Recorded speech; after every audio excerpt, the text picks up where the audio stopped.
అందరికీ praise lord. నూతన సంవత్సర శుభాకాంక్షలు. మన సబ్స్క్రైబర్స్కి, వీడియో చూస్తున్న ప్రతి ఒక్కరికి తెలియపరుస్తున్నాను.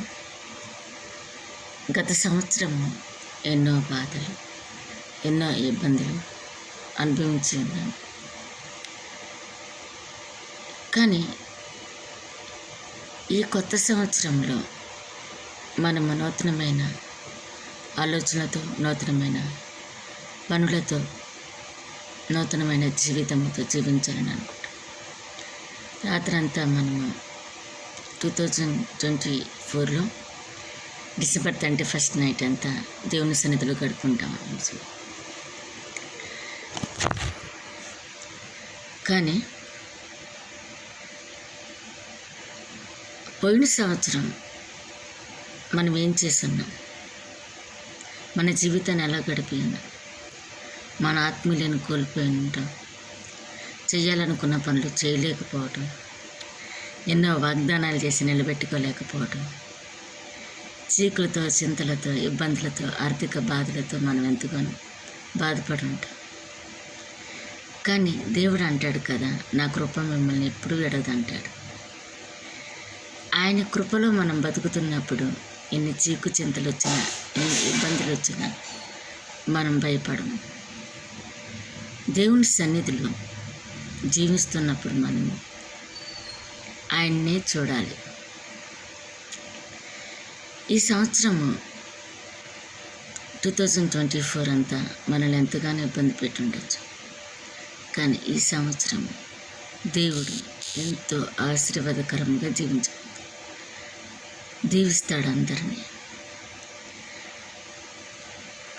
ప్రతి ఒక్కరు కూడా అనేకమైన ఆలోచనలతో, నూతనమైన పనులతో ఈ యొక్క సంవత్సరాన్ని మొదలు పెడుతున్నాం. దేవుడు అంతటా ఆశీర్వదించాలని మనం కోరుకుందాం. మరి నూతన సంవత్సర వాగ్దానాలు కూడా తీసుకుంటున్నాం కదా. దేవుడు తన వాగ్దానం నెరవేర్చాలంటే దాని ప్రకారం మనం జీవిస్తున్నాము, దాన్ని తగ్గట్టుగా మనం ఉంటున్నాము. ఆ వాగ్దానాన్ని ఎత్తిపెట్టి ప్రార్థన చేసేంత మరి ధైర్యం మనకుందా? దేవుని దగ్గర మనం ఎంత నమ్మకంగా ఉంటున్నాం, దేవునితో మనం ఎంత సహవాసం కలిగి ఉంటున్నాం, ఆయనతో ధైర్యంగా మాట్లాడగడే ఆ దమ్ము మనకుందా? నీకు ఇష్టమైన బిడ్డగా నేను ఉంటున్నాను కదా, నీకు ఇష్టమైనట్టుగా నేను ఉంటున్నాను కదా, నువ్వు నాకు చేస్తున్న వాగ్దానం నెరవేరుస్తున్నావా లేదా అని అడిగే అంత హక్కు మనకుందా? అంటే మన తప్పులు మన దగ్గర ఉంటాయి, మన పాపాలు మన దగ్గర ఉంటాయి. ఒక జనవరి 1 రోజు ఈరోజు నేను ఈ పనులు చేయకూడదు, దేవుడికి నచ్చినట్టుగా ఉండాలి, త్రాగుడు మానేయాలి, అబద్ధాలు మానేయాలి, అన్ని మానేయాలంట. కానీ ఏది మానలేం. అలాగే మన దగ్గర ఉంచుకుంటాం. కానీ దేవుడిచ్చే ఆశీర్వాదాలు కావాలి మనకి. ఈ మధ్య మన క్రిస్టియన్స్ కూడా ఈస్టర్, గుడ్ ఫ్రైడే దినాలలో ఆ 40 రోజులు మాల వేసుకోవడం నేను చూస్తున్నాను. అప్పుడు ఎంతో నిష్ఠగా, ఎంతో భయంగా ఉంటారు.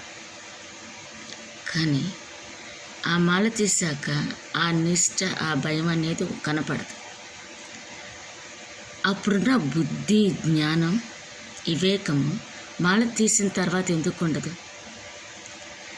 చెప్పులు లేకుండా నడుస్తారు, ఎక్కువ శాతం ప్రార్థనలో ఉంటారు, ఆ తెల్ల బట్టలు వేసుకుంటారు, సిలువ మాల వేసుకుంటారు, ఒక నీసు ముట్టరు, నాలుగు మీద పడుకుంటారు, మందు.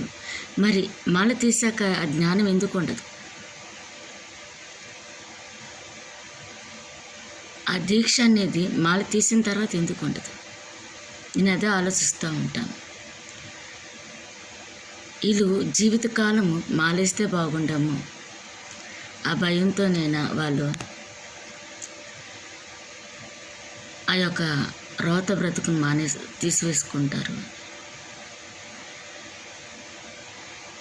ఉపవాసం ఉన్నప్పుడు చాలా భయంతో ఉంటారు. ఉపవాసము లేనప్పుడు ఎందుకు ఉండరు?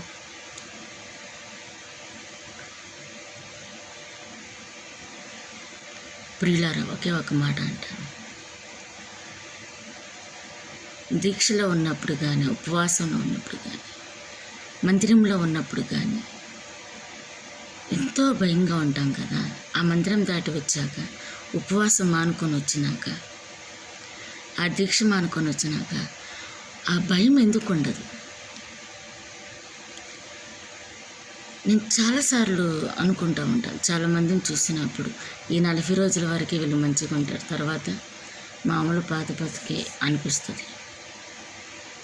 అలా ఉండడం దేవుని చిత్తం కాదు. దేవుని శాపాన్ని కొని తెచ్చుకుంటారన్నమాట.